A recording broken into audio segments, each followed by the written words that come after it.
This week, humanity went back to the moon for the first time in 54 years. Millions of people watched, hearts pounding, eyes up, full of hope. But nobody is talking about what NASA did the last time America raced to the moon. There is a story buried inside the history of space exploration, a story NASA never wanted you to hear. The date is January 27, 1967. At Cape Kennedy, a rocket sat on the launch pad under a cold January sky. 3 men walked to their spacecraft that morning: Gus Grissom, Ed White, and Roger Chaffee. Grissom was a Korean War veteran, one of NASA's original Mercury 7 astronauts. Ed White had already walked in space, the first American ever to do so. Roger Chaffee was the youngest of the 3.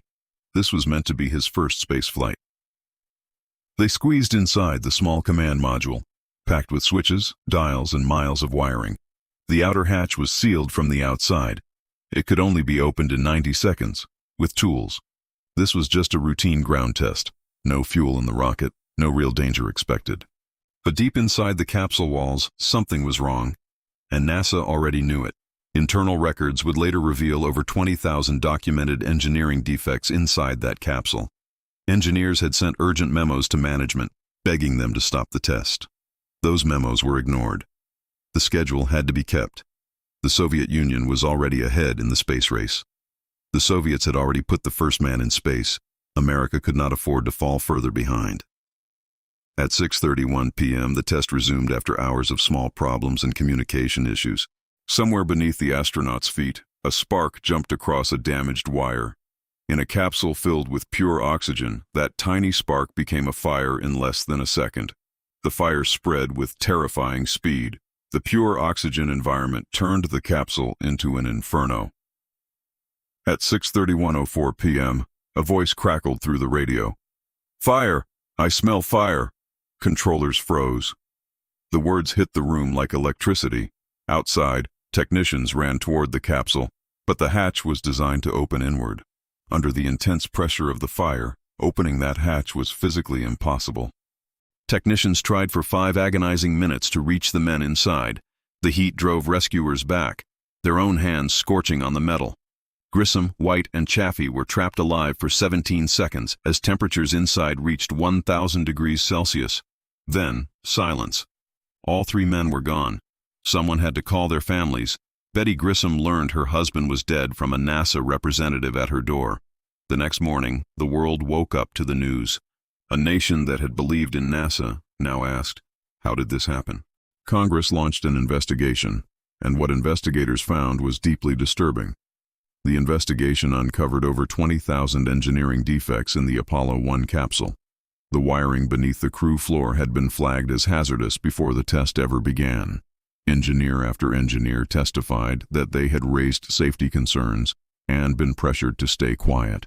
NASA's internal documents showed a culture that placed schedule above safety. The pressure of the space race had made NASA executives afraid to slow down, even when men's lives were at risk. Gus Grissom had publicly called the Apollo capsule a lemon, hanging one on it in protest at a press event. His public criticism had made him deeply unpopular with NASA leadership. Rumors began to circulate in private that Grissom had been deliberately silenced. Betty Grissom publicly stated she believed the fire was no accident. She accused NASA of negligence so severe that it crossed into deliberate wrongdoing. Gus Grissom's son, Scott, has campaigned for decades for a formal independent investigation. He believes critical evidence was destroyed and key witnesses were never properly questioned. The original damaged components from the fire were handled in ways that made full forensic investigation impossible. Certain records related to Apollo 1 were classified or sealed for decades after the fire. Some documents were only declassified in the early 2000s, 35 years after the deaths. In those 17 final seconds, the 3 men reportedly tried to open the hatch together. They pushed with everything they had, but the pressure differential made it unmovable. NASA engineers had raised concerns about the inward opening hatch design months before the test. After Apollo 1, NASA redesigned the hatch to open outward, a change engineers had proposed before the fire. Post-accident testing confirmed the fire was survivable if the hatch had opened outward.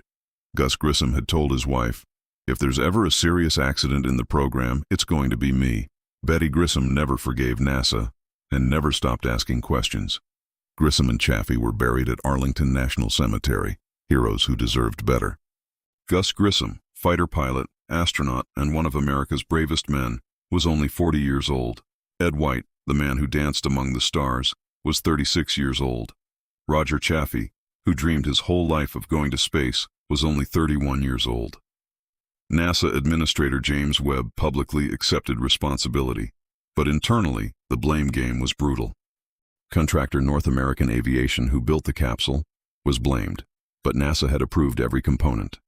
Legal settlements were reached, quietly, quickly, and out of the public eye. Launch Pad 34 was eventually decommissioned, left standing as a silent monument. It still stands today, weathered and forgotten, a monument to the 3 men who died there. A plaque reads, "In memory of those who made the ultimate sacrifice so others could reach for the stars."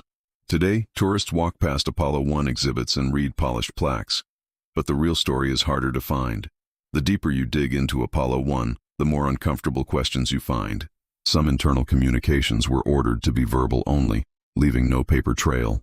Engineers who spoke out about safety were reportedly passed over for promotions and removed from key projects. At least 2 senior engineers resigned from NASA in the aftermath of the fire. 2 years after the fire, Neil Armstrong walked on the moon, and the world celebrated. But 3 men who helped make that moment possible were not there to see it. Armstrong knew Grissom personally. They had trained together, worked together, competed, and laughed together. The astronaut community mourned deeply and quietly. Even today, when journalists ask NASA specific questions about Apollo 1's chain of command failures, the answers are carefully managed. Independent historians who've studied the congressional transcripts say the investigation was rushed and incomplete. The machine that sent men to the moon was also a machine that protected itself.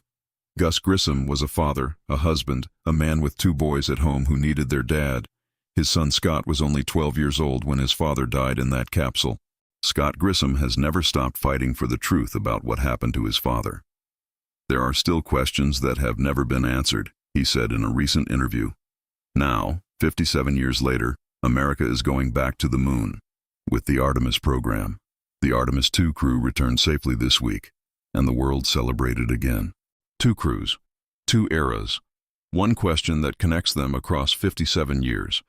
Did NASA truly learn from what happened on January 27, 1967? NASA today operates under dramatically different safety protocols, partly because of Apollo 1, but culture is harder to change than hatches. In 1986, the Space Shuttle Challenger was lost. Again, engineers had warned of a design flaw. Again, those warnings were ignored.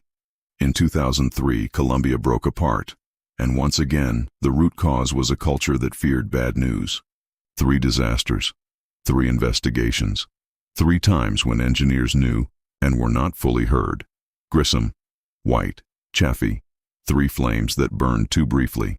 Every January 27th, a small ceremony is held at Launch Complex 34. Scott Grissom still shows up every year to remember his father and demand the truth. A new generation is growing up dreaming of space, inspired by Artemis II. They deserve to know the full story, not just the triumphs, but the failures and the cost. The Apollo 1 mission patch shows their names orbiting the Earth forever, where they were always meant to go. Today's astronauts train for emergencies that might not exist, if not for what happened in 1967.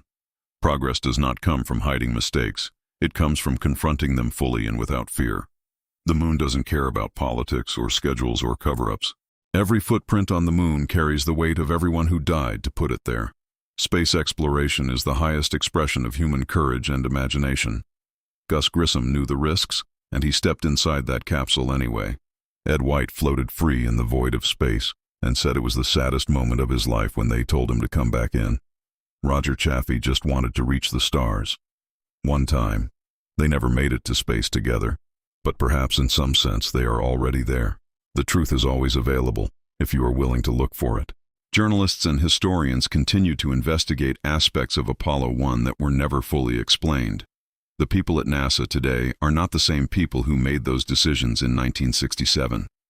But institutions have memory, and that memory must be faced honestly, not buried quietly. That flag on the moon was planted in the shadow of Apollo 1. 3 names, 3 lives, 1 question humanity must never stop asking. Gus Grissom says, "All we have ever asked for is the truth." My father deserved that. All 3 of them did. This week, 4 astronauts came home safely, and the world rejoiced. But someone should tell them what this week truly cost, 57 years ago, and why we must never forget it. So tell me, do you believe NASA told the full truth about Apollo 1? Leave your answer in the comments below.